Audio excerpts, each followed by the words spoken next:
하나님 말씀 열왕기상 20장 22절에서 34절, 구약성경 552페이지.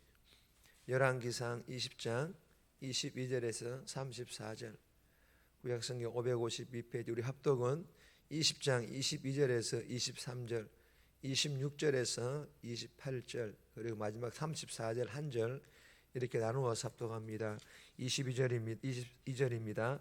그 선지자가 이스라엘 왕에게 나와 이르되, 왕은 가서 힘을 기르고 왕께서 행할 일을 알고 준비하소서. 해가 바뀌면 아람 왕이 왕을 치러 오리이다 하니라. 아람 왕의 신하들이 왕께 아뢰되, 그들의 신은 산의 신이므로 그들이 우리보다 강하였거니와 우리가 만일 평지에서 그들과 싸우면 반드시 그들보다 강할지라. 26절입니다. 해가 바뀌니 벳하단이 아람 사람을 소집하고 아벡으로 올라와서 이스라엘과 싸우려 하매, 이스라엘 자손도 소집되어 군량을 받고 마주 나가서 그들 앞에 진영을 치니, 이스라엘 자손은 두 무리의 적은 염소 떼와 같고 아람 사람은 그 땅에 가득하였더라. 그때에 하나님의 사람이 이스라엘 왕에게 나와 말하여 이르되, 여호와의 말씀에 아람 사람이 말하기를, 여호와는 산의 신이요 골짜기의 신은 아니라 하는도다. 그러므로 내가 이 큰 군대를 다 내 손에 넘기리니 너희는 내가 여호와인 줄을 알리라 하셨나이다 하니라. 34절입니다. 에다단이 왕께 아뢰되, 내 아버지께서 당신의 아버지에게서 빼앗은 모든 성읍을 내가 돌려 보내리이다. 또 내 아버지께서 사마리아에서 만든 것이 같이 당신도 다메섹에서 당신을 위하여 거리를 만드소서. 아합이 이르되, 내가 이 조약으로 인해 당신을 놓으리라 하고 이에 더불어 조약을 맺고 그를 놓았더라. 아멘. 오늘 본문의 제목은 반복되는 전투, 반복되는 영적 싸움이라는 제목입니다. 오늘 본문은 이스라엘 아합 왕과 아람 왕 벳하단 사이의 이 전쟁은요, 한 번으로 끝나지 않았습니다. 두 번째 아람 군대의 공격이 있었다라는 것입니다. 그럼에도 여전히 이 전쟁의 주관은, 이 주권은 하나님께 있다라는 그런 내용의 본문입니다. 오늘 이 본문을 통하여 우리에게 주시는 첫 번째 교훈입니다. 말씀을 통해 준비하라. 우리의 인생 또한 말씀을 통해서 우리의 인생길을 준비하라. 우리에게 주신 사명들을 잘 준비하라 라는 그런 교훈이죠. 22절 보시면, 그 선지자가 이스라엘 왕에게 나와 이르되, 왕은 가서 힘을 기르고 왕께서 행할 일을 알고 준비하소서. 해가 바뀌면 아람 왕이 왕을 치러 오리이다 하니라. 여러분, 23절, 그 이후에 23절에 보면요, 아람 왕의 신하들이 아람 왕 벳하단에게 무엇이라 말합니까? 이스라엘의 신은 고작 산의 신, 즉 산을 통제하는, 산만 통제하는 그런 신에 불과하다라고 말을 합니다. 그래서 산에서 싸우면 우리보다 강하겠지만, 산이 아닌 평지에서 싸우면 우리가 강하기 때문에 이길 것이다 라고 이 아람 왕의 신하들이 아람 왕 벳하단에게 말을 하고 있는 것입니다. 여러분, 정말 이스라엘이 믿는 하나님이 고작 산만 통제하시는 그런 하나님이실까요?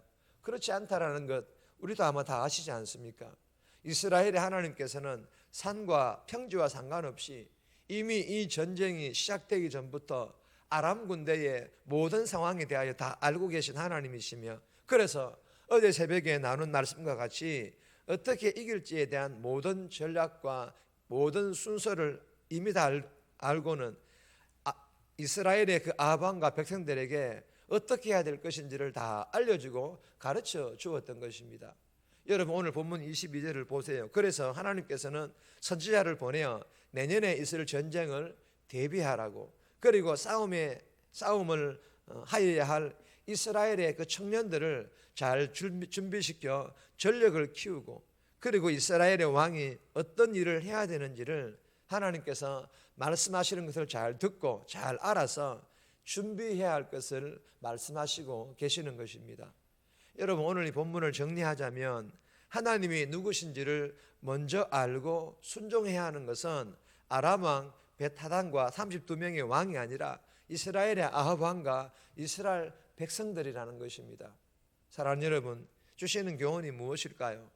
날마다 말씀을 읽고 깊이 있게 묵상하고 예배의 자리에 나와 말씀을 들으므로 내가 믿는 하나님이 어떤 하나님이신지를 잘 배워서 알고, 그리고 말씀을 통하여 어떤 일들을 우리가 하기 원하시는지를 깨달아서 우리가 어떤 사단과 이단과 또한 악한 문화들과의 그 싸움에서도 이길 수 있도록 준비하여서 승리하는 저와 여러분들이 삶이 되시기를 주님의 이름으로 축복합니다. 두 번째 주시는 교훈입니다. 언제나 완벽하신 하나님과 준비하라. 언제나 완벽하신 하나님과 함께 동행하라. 준비하라, 동행하라. 그런 같은 의미겠죠. 26절에 30절까지인데 28절 말씀 보시면, 그때에 하나님의 사람이 이스라엘 왕에게 나와 말하여 이르되 여호와의 말씀에 아람 사람이 말하기를 여호와는 산의 신이요 골짜기의 신은 아니라 하는도다. 그러므로 내가 이 큰 군대를 다 내 손에 넘기리니 너희는 내가 여호와인 줄을 알리라 하셨나이다 하니라. 여러분, 하나님께서 말씀하신 대로 벳하단은 아람 군대를 이끌고 산이 아닌 어디 평지인 아벡을 침공합니다. 공격을 합니다. 그리고 27절에 보면요, 아람 군대는 연합군으로 단단히 준비하여서 떼거지로 몰려옵니다. 큰 무리를 이끌어 온다라는 것입니다. 이러한 아람 군대 앞에 이스라엘은 뭐라 말합니까? 작은 두 무리의 염소떼처럼 보였던 것 같습니다. 그러나 여러분, 사람들의 눈에는 그렇게 보였을 것이나, 그러나 이스라엘의 하나님께서는 자신이 이스라엘의 여호와 하나님이시며 참 신이심을 아람과 이방 나라의 왕들과 백성들에게 드러내 보이시기로 결정을 하셨기 때문에 아람의 연합군대와 그리고 이스라엘의 보잘것없는 군사력은 그렇게 중요하지 않으셨습니다. 아니, 전혀 중요하지 않으실 수도 있습니다. 그래서 하나님께서는 어떻게 일하십니까? 하나님의 초자연적인 개입으로 아람 연합군 10만 명을 죽이십니다. 그리고 견고한 여리고성을 떠오르게 하듯이 일곱째 날에 견고한 아벡의 성벽이 무너지며 나머지 군사들도 다 죽게 됩니다. 여러분, 아람 왕 벳하단과 32명의 이 왕들 그리고 연합군들은 이스라엘의 아합 왕과 이스라엘 군대를 얕본 것이 아니에요. 이스라엘의 하나님은 산의 하나님이시며 평지에서는 아무 힘도 발휘하지 못할 것이다 라고 생각을 하여서 아벡 평지를 선택하여서 전쟁을 치른 것은 하늘과 땅을 지으신 창조주 하나님을 시시하게 얕잡아 본 것입니다. 하나님을 만으로 여긴 것이죠. 사랑하는 여러분, 하나님을 시시하게 얕잡아 보는 행위, 즉 내가 필요할 때만 요술 램프를 문질러서 원하는 것을 공급받고 또다시 요술 램프에 가둬두는 그런 믿음 생활 하지 말라라는 거예요. 내가 필요할 때만 믿음 생활 하지 말라라는 거예요.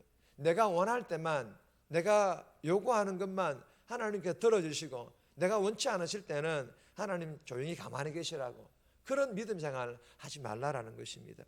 우리가 주신 교훈을 마음판에 잘 새겨서 오늘 하루도 좋은 때든 나쁜 때든 어느 때든 상관없이 나의 창조주이시며 나의 주인이시며 완벽하고 능력 많으신 나의 하나님과 함께 동행하는 그런 복된 삶, 멋진 삶 살아갈 수 있기를 주님의 이름으로 축복합니다.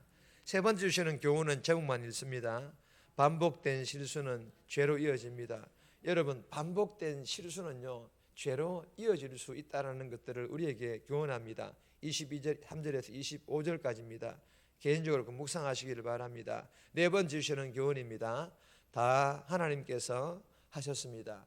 다 하나님께서 하셨다라는 그런 교훈입니다. 31절에서 34절까지인데 34절 말씀 보시면 벳하단이 왕께 아뢰되 내 아버지께서 당신의 아버지에게서 빼앗은 모든 성읍을 내가 돌려보내리이다. 또 내 아버지께서 사마리아에서 만든 것 같이 당신도 다메섹에서 당신을 위하여 거리를 만드소서. 아합이 이르되 내가 이 조약으로 인해 당신을 놓으리라 하고 이에 더불어 조약을 맺고 그를 놓았더라. 여러분, 이 아람 왕 벳하닷은 겨우 도망하여 골방에 숨어 있다가 이스라엘 아합 왕에게 생명을 부걸합니다. 아합 왕은 그를 형제로 여기며 명예를 회복시켜 줍니다. 그리고 관대하게 평화 조약까지 맺습니다. 참 화평을 사랑하는 것 같고 참 잘하는 것처럼 보이지만 그렇지 않습니다. 여러분, 이러한 아합 왕의 행위는요, 이스라엘의 참된 하나님, 그 이스라엘의 참된 하나님이신 그 하나님께 묻지 않고 이방 나라와 조약을 맺는 것은 하나님의 이름을 앞서 나눈 것처럼 만으로 여기는 행위, 즉 죄였다라는 것입니다. 여러분, 아합 왕은 승리를 주신 분은 하나님이신데 전쟁의 이 주관자는 하나님이신데 하나님께 영광 돌리는 것이 당연함에도 불구하고 이 영광을 어떻게 합니까? 자신이 가로채서 자신의 통제 아래에 두려고 합니다.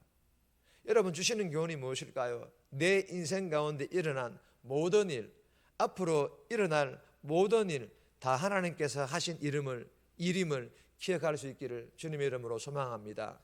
내가 한 것은요, 단 하나도 없습니다. 내가 한 것은 한 개도 없다라, 하나도 없다라는 것입니다. 우리가 이 사실을 기억하여서 날마다의 삶에서 혹여나 조그만한 성취에 우쭐하여서 하나님의 영광을 가로채는 그런 교만한 죄, 하나님을 만으로 여기는 죄 짓지 않기를, 정말 날마다 우리의 인생에 일어나는 그 모든 일들은 하나님께서 다 하셨음을 믿고 하나님께만 온전히 영광 돌리는 그런 복된 삶, 저와 여러분들이 살아갈 수 있기를 주님의 이름으로 축복합니다. 정리합니다. 말씀을 통해 내가 믿는 하나님이 어떤 하나님이신지를 잘 배워서 알고 내가 어떤 일을 하기 원하시는지를 깨달아 잘 준비하여, 또한 사단이 공격이 온다 할지라도 이기게 해달라고, 어떤 상황에서도 나의 하나님은 완벽하고 능력 많으신 하나님이심을 믿고 그 하나님과 동행하는 삶 살아가게 하시고, 다 하나님께 하셨음을 기억하고 하나님의 영광을 가로채지 않고 온전히 하나님께만 영광 돌리는 그런 복된 삶 살아가게 해달라고 이 새벽에 기도하며 오늘 하루도 살아갈 수 있기를 주님의 이름으로 부탁드립니다.